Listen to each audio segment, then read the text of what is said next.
Tonight we're going to start the process of harvesting some chickens. The funny thing is, there's 5 chickens here. This is where they sleep normally, on top of this compost bin. But there's only 5 here. We have 6.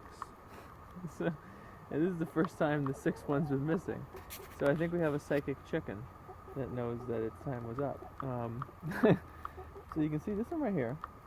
You can see that the comb is kind of smaller. It's not very red. That's a female. The one over there too, smaller, not very red. That one's a female as well. The 3 other ones are male. That one that's tall right now, over way on the left, that's the one we're gonna keep because it looks like the biggest. So we want him to breed with the other hens. Now the reason we're doing this in the middle of the night is because, as you can see, we're pretty much standing right next to him. Well, maybe not for long. Maybe I'm talking too much. But at night they seem to be very docile. They don't want to run around. So unfortunately we're waking up, so I'm going to start moving a little fast. We want to get him into a cage. And this one I can see is ready to jump, so this might be interesting.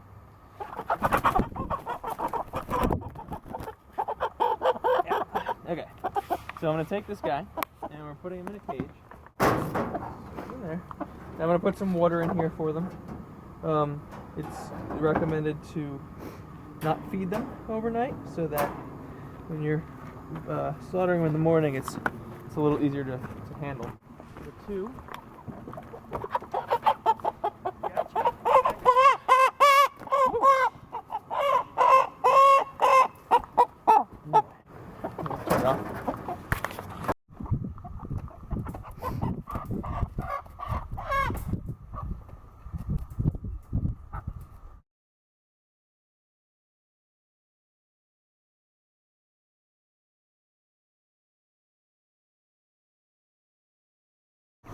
Got it, slit its throat, let it out for a while, cut its head off. Now it's starting to look less and less like a chicken.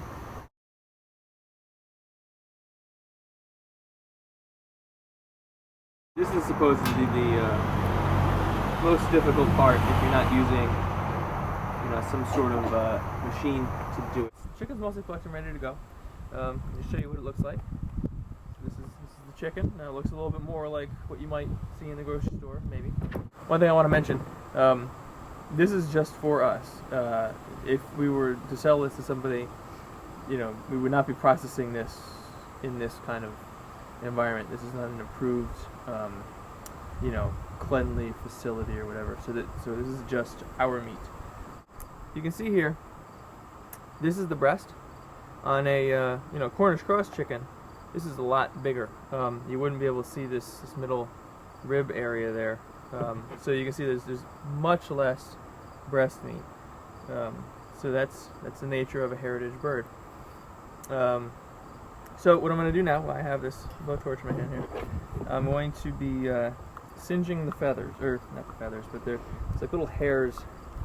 There's like little tiny hairs, and I'm told that they just taste very bad, so you don't want them on there. So the idea is to get rid of those without, obviously cooking the bird in any way. So now it's pretty much ready to start taking the guts out, basically. So doing this is relatively simple. I think there's a few different ways to do it, but the way I'm going to start is back here, because I just want to get inside to early on, because I want to start seeing where everything is. So you can kind of see in there, there's the intestines are all curled up, and then right here is where the vent is. So that's what I'm doing my best not to cut, because that's where all the salmonella, all the nasty diseases are in that poop. So we want to make sure that stays intact. I'm loosening up all the connective tissue in there, and then kind of just pull it all out. But you don't want to try not to tear the actual digestive tract. So this is our chicken. This is the first one right here, and this is the second one. The second one ended up being a lot cleaner and nicer. and it was a lot faster too. I think it took half the time, if that.